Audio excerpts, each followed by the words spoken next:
जय श्री कृष्णा दोस्तों, महाभारत हिंदू का ही नहीं समस्त मानव जाति का ग्रंथ है। इससे प्रत्येक मानव को अच्छी शिक्षा और मार्ग मिल सकता है। प्रत्येक मनुष्य को इसे पढ़ना चाहिए क्योंकि महाभारत में जीवन से जुड़ा ऐसा कोई भी विषय नहीं है जिसका वर्णन ना किया गया हो और जिसमें जीवन का कोई समाधान ना हो। इस ग्रंथ में देश, धर्म, न्याय, राजनीति, समाज, योग, युद्ध, परिवार, ज्ञान, विज्ञान, अध्यात्म और तकनीकी आदि समस्त विषयों का ज्ञान वर्णन मिलता है। आज की इस वीडियो हम महाभारत का ऐसा प्रसंग के बारे बताएंगे जिससे आज का मानव बहुत कुछ सीख सकता है। बात उस समय की है जब पांचों पांडवों को वनवास हो गया था। वनवास जाने से पहले पांडवों ने भगवान श्री कृष्ण से पूछा, हे श्री कृष्ण, अभी यह द्वापर युग का अंत काल चल रहा है, आप हमें बताएं कि आने वाली कलयुग की चलिए गति क्या और कैसी होगी।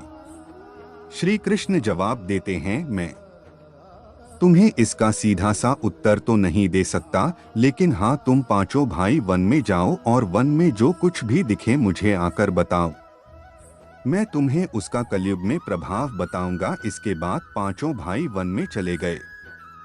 उन्होंने वन में जो देखा वह देखकर आश्चर्यचकित रह गए। आखिर उन्होंने वन में क्या देखा और श्री कृष्ण ने क्या जवाब दिया, यह जानने के लिए इसको अंत तक जरूर सुने। श्री कृष्ण के कहे अनुसार पांचों भाई अलग अलग दिशाओं में वन की ओर निकले। युधिष्ठिर भ्रमण पर थे। उन्होंने एक जगह पर देखा कि एक हाथी के दो सूंड थे। यह देखकर युधिष्ठिर के आश्चर्य का ठिकाना नहीं रहा। ये अर्जुन दूसरी दिशा में भ्रमण पर थे। कुछ दूर जंगल में जाने पर उन्होंने जो देखा उसे देखकर वह भी आश्चर्यचकित रह गए। वहां पर देखा कि कोई पक्षी है जिसके पंखों के ऊपर वेदों की रचनाएं की हुई है और वह पक्षी मुर्दे का मांस खा रहा है। यह दृश्य देख अर्जुन कुछ समझ नहीं पाए। दोनों भाइयों की तरह भीम भी भ्रमण पर थे। उन्होंने जो देखा वह भी आश्चर्यचकित रह गए। उन्होंने देखा कि गाय ने एक बछड़े को जन्म दिया, लेकिन जन्म के बाद में गाय बछड़े को इतना चाट रही है कि उसका बछड़ा लहूलुहान हो गया है। सहदेव भी भ्रमण पर थे तो उन्होंने चौथा आश्चर्य देखा। उन्होंने देखा कि 6 से 7 कुएं हैं जिसमें पानी है और बीच का एक कुआं खाली है। बीच का कुआं काफी गहरा होते हुए फिर भी पानी नहीं है। घोर आश्चर्य हुआ, ऐसे कैसे हो सकता है। नकुल भी भ्रमण पर थे और उन्होंने एक आश्चर्यजनक घटना देख एक पहाड़ के ऊपर से एक बड़ी सी चट्टान लुढ़कते हुए नीचे आ रही है। वे कितने ही वृक्षों से टकराकर उनको नीचे गिराते हुए वे आगे बढ़ जाती है। विशालकाय वृक्ष भी उस रोक ना सकें। इसके अलावा यह चट्टान कितनी ही अन्य चट्टानों के साथ टकराई फिर भी वह उसे रोक नहीं सके। अंत में वह एक अत्यंत छोटे पौधे का स्पर्श होते ही स्थिर हो गई। इसके बाद पांचों भाई एकत्रित हुए और शाम को भगवान श्री कृष्ण को अपने अनुभव सुनाए। सबसे पहले युधिष्ठिर ने कहा, मैंने तो पहली बार 2 सूंड वाला हाथी देखा। यह मेरे लिए तो बहुत ही आश्चर्यजनक था।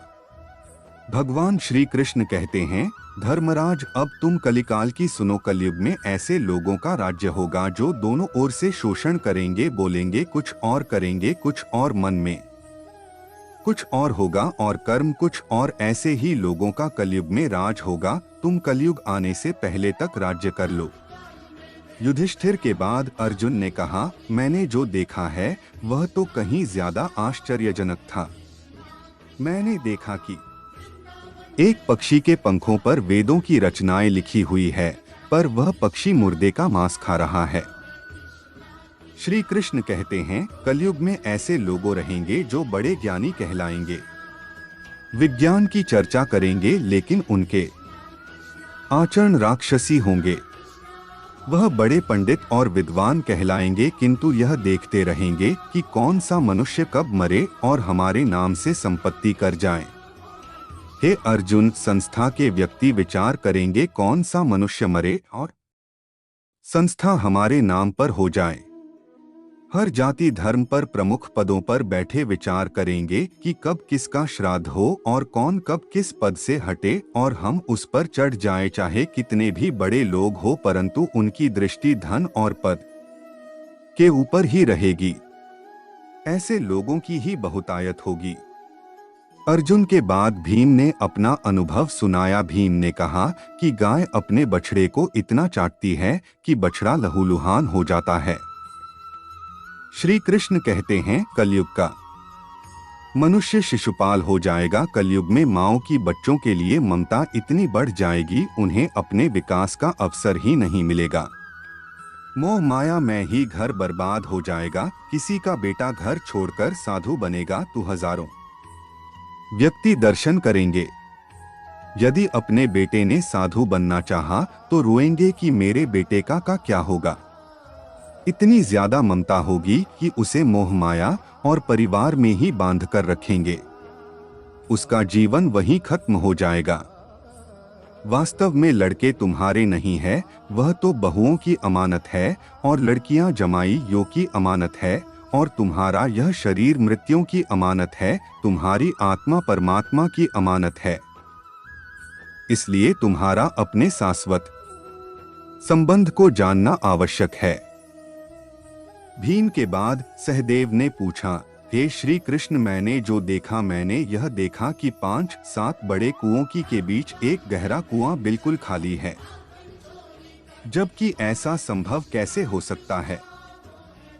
भगवान श्री कृष्ण ने जवाब में कहा, कलयुग में लड़की के विवाह में, मकान के उत्सव में, छोटे बड़े उत्सवों में तो लाखों रुपए खर्च कर देंगे, परंतु पड़ोस में ही यदि कोई भूखा प्यासा मर रहा होगा तो यह नहीं देखेंगे कि उसका पेट भरा है या नहीं। उनका अपना ही सगा भूख से मर जाएगा, उसे देखते रहेंगे, और दूसरी ओर मौज मदिरा, मांस भक्षक, सुंदरता और जश्न में पैसे उड़ाएंगे, किंतु किसी के 2 आंसू पोंछने में उनकी रुचि ना होगी।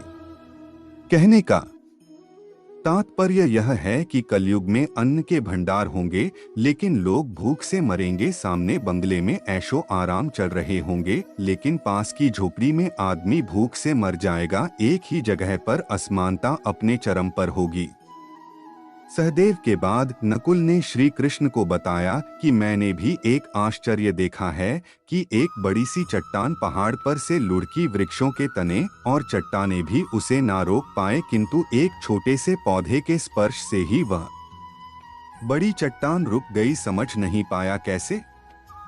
श्री कृष्ण ने कहा, कलयुग में मानव का मन नीचे गिरेगा, उसका जीवन पतित होगा। यह पतित जीवन धन की शिलाओं से नहीं रुकेगा, ना ही सत्ता के वृक्षों से रुकेगा, किंतु हरि नाम के एक छोटे से पौधे से, हरि कीर्तन से मनुष्य जीवन रूपी पौधे का पतन होना रुक जाएगा।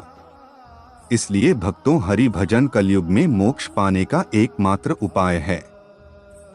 संत तुलसीदास ने कहा है, कलयुग केवल नाम आधारा, सिमर सिमर नर उतरहिं पारा। अर्थात कलयुग में केवल भगवान के नाम का जाप ही मनुष्य को संसार के गहरे समुद्र से पार लगाने के लिए पर्याप्त है। भगवान के दिव्य नाम का जाप जन्म और मृत्यु के इस चक्र से आनंद, शांति और मुक्ति देगा। जय श्री कृष्णा।